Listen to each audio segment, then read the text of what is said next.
નમસ્કાર મિત્રો, હું વામન કુમાર. આપ સૌ નિહાળી રહ્યા છો મારી ચેનલ વામન પંડ્યા. તો અત્યારે આવ્યા છીએ આપણે સોમનાથ મહાદેવ, જે એમ કહેવાય છે કે આ રામવાલાના બેહાડેલા શિવ છે. તો જઈએ આપણે ઉપર અને એમના દર્શન કરીએ. તો આવો કંઈક અહીંનો માહોલ છે, જે 300-400 પગથિયા જેવું છે, જે ચડી અને ઉપર જઈએ પછી ત્યાં નાનકડું એવું શિવ મંદિર છે, એમના દર્શન કરીએ. તો ચાલો ફટાફટ જઈએ ઉપરના તરફ.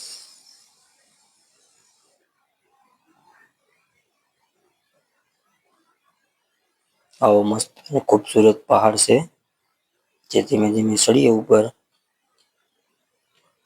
પગથિયા થોડાક જ છે, પણ ચડાઈ સીધી હોવાના કારણે વધારે કઠિન લાગે છે. તો ધીમા ધીમા ઉપર ચડતા રહીએ.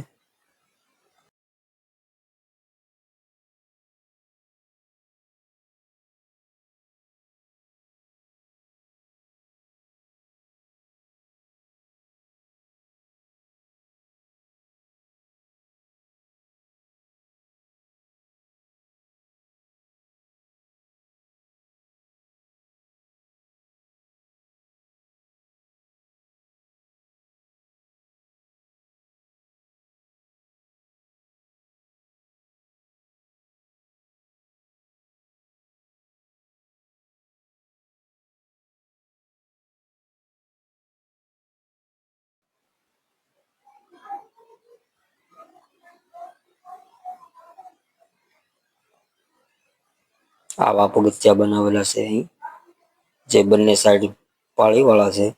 પાળીમાંથી ધીમે ધીમે ઉપર ચડતા જઈએ છીએ.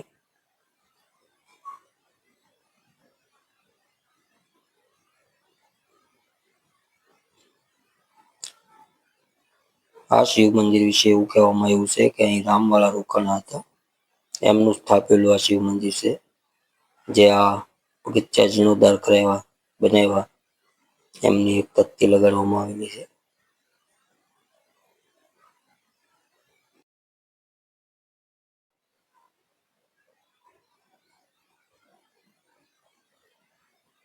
તો ધીરે ધીરે ઉપર ચડતા આ રીતનો વ્યૂ આવે છે, જે નીચેનો વ્યૂ બતાવી છે. આ દેખાય છે બાબરિયાધાર ગામ છે. આ છે એનું સબસ્ટેશન 66 kV. તો ચાલો જઈએ ધીમે ધીમે ઉપર.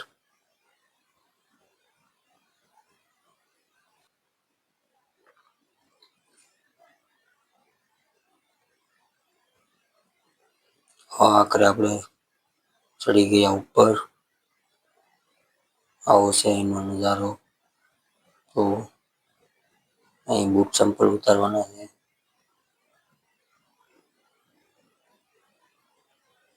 બૂટ ચંપલ ઉતાર્યા બાદ જઈશું આપણે ગુફાની ઓર. આવા પથ્થરોમાં બનેલી જગ્યા છે.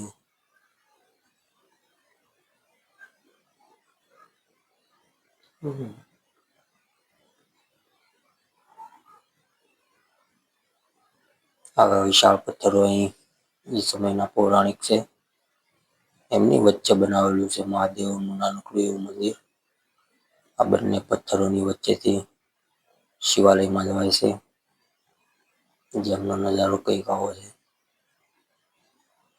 અંદરના તરફ રામવાલાના બિરાજમાન શ્રી સોમનાથ મહાદેવ છે, એમના દર્શન કરી લઈ. જય સોમનાથ મહાદેવ. એમની બાજુની સાઈડમાં ગણપતિ મહારાજ, આ બાજુની સાઈડ હનુમાનજી મહારાજ બિરાજમાન છે.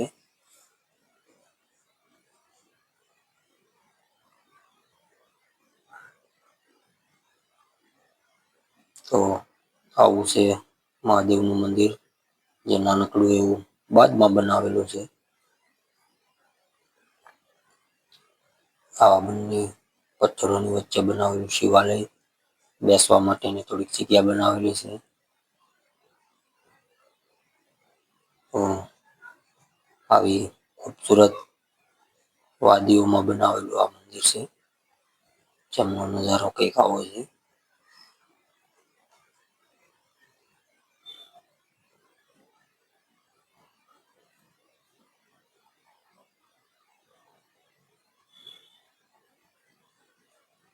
આ પથ્થર ઉપર એ વખતમાં કોતરેલી જે નવકોકીની રમત આવતી તે છે, જેમને બંને સાઈડ બેસીને રમી શકાય અને આજુબાજુના વિસ્તારમાં નજર પણ રાખી શકાય એવો આ વ્યૂ બનાવેલો છે.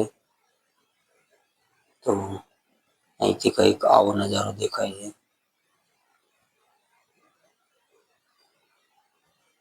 એમને જોયા બાદ જઈશું આપણે બહારના પડખે થોડુંક ચડવું પડશે ઉપર. તો ચાલો જઈએ ઉપરના તરફ. ઉપરથી જોઈએ પહાડનો આખો નજારો.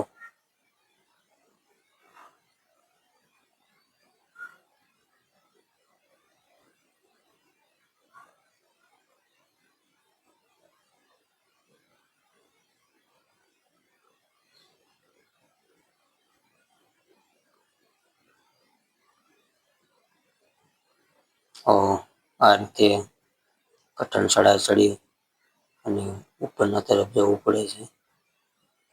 જવા માટે બરાબર રસ્તો પણ નથી, જે નાનકડી એવી કેડીમાંથી જવાય છે. તો ઘણી મુશ્કેલી બાદ અંતે આપણે ઉપરની તરફ જઈ રહ્યા છીએ.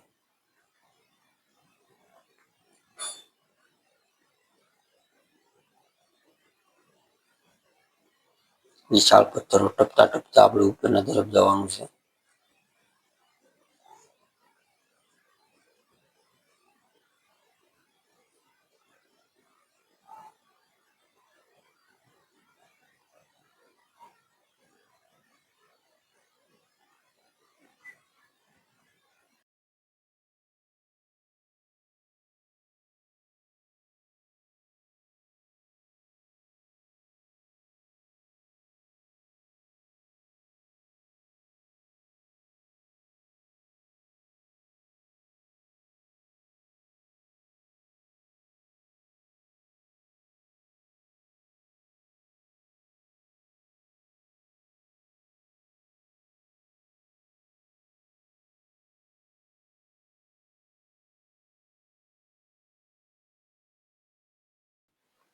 અંતે આપણે ઉપરના તરફ આવી ગયા છે.